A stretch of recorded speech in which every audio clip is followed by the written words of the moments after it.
Joy Shiv Shambhu and welcome back to my channel. তো এটা ছিল মাসি বাড়িতে আমাদের সেকেন্ড দিন। মাসি বাড়ি এসেছি দেখে গতকাল মাসি পিঠে বানিয়েছিল, তো সকাল সকাল পিঠে খেয়ে আমি, ভাই আর একটা দিদি মিলে বেরিয়ে পড়ি ঘুরতে।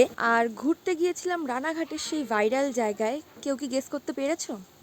জানি অনেকেই গেস করে ফেলেছো। তো আমরা গিয়েছিলাম হচ্ছে রানাঘাটের চাপড়া ফ্লাওয়ার ভ্যালিতে, যেই জায়গাটা বর্তমানে সোশ্যাল মিডিয়ায় ভীষণ ভাইরাল। রানাঘাট স্টেশন থেকে কিন্তু চাপড়ায় যেতে অনেকটাই টাইম লাগে, কিন্তু আমার মাসি বাড়ির থেকে চাপড়ায় যেতে হয়তো 10 মিনিট লেগেছিল বাইকে করে। আমার ভাইকে জায়গাটার নাম বলাতে ভাই বললো আমাদের বাড়ি থেকে কিছুটা ডিস্টেন্সে, তো তোকে আজকে ঘুরিয়েই নিয়ে আসি। তাই বেশি দেরি না করে আমরা সকাল সকাল বেরিয়ে পড়েছিলাম চাপড়ার উদ্দেশ্যে। আমরা গিয়েছিলাম ওই জানুয়ারি মাসের ফার্স্টের দিকে। তো যারা ওখানের লোকাল, মানে যাদের বাড়ি ওখানে, যারা ওখানে থাকেন, তো তাদের মধ্যেই অনেকে বলছিল যে আরো ফুল ছিল। যেহেতু সিজন এখন শেষের দিকে তাই খুব বেশি নেই, কিন্তু রয়েছে।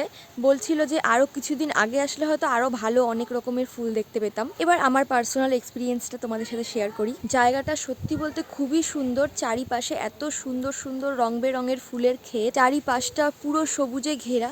ভীষণই সুন্দর একটা জায়গা। যাদের এখানে জমি জায়গা আছে, যারা এখানে ফুলের চাষবাস করেন, তারাই বলছিল যে অন্যান্য বছরের তুলনায় এই বছর মানুষের ভিড় বেশি হচ্ছে, অনেক লোকে যাচ্ছে। আর এটার একটাই কারণ, জায়গাটা যেহেতু এখন প্রচুর ভাইরাল, সেই কারণেই সবাই যাচ্ছে। কিন্তু সমস্যাটা অন্য জায়গায়। কিছু কিছু মানুষ দু একটা ফটোর জন্য ফুলগুলোর প্রচুর ক্ষতি করে ফেলছে। যারা এগুলো চাষবাস করে তারা এই ফুল গাছগুলোর পেছনে অনেকটা খাটে, আর কিছু মানুষ এসে শুধুমাত্র ফটো ভিডিও করার জন্য এই গাছগুলোর ক্ষতি করে। বারণ করা সত্ত্বেও সেই ফুল গাছের ক্ষেতের মধ্যে গিয়েই তাদের ফটো তুলতে হবে। তো যারা যারা এখানে যাচ্ছ বা যাওয়ার প্ল্যান করছো, তাদের কাছে একটাই অনুরোধ, কেউ ফুল গাছের ক্ষতি করো না। ফটো তোলার জন্য তোমরা অনেক ফাঁকা জায়গা পাবে, তাই বলে কেউ ফুল গাছের মধ্যে গিয়ে ফটো তুলো না। যেই আল ধরে তোমরা হেঁটে হেঁটে যাবে, সেই আলে দাঁড়িয়েও তোমরা ফটো তুলতে পারো। তো প্লিজ কেউ গাছের কোনো ক্ষতি করো না। তো এটাই তোমাদের সবার কাছে আমার একটা ছোট্ট অনুরোধ। তাহলে চলো আজকের ব্লগটা এই অবধি, দেখা হচ্ছে নেক্সট ব্লগে। ততক্ষণের জন্য সবাইকে টাটা অ্যান্ড বাই বাই।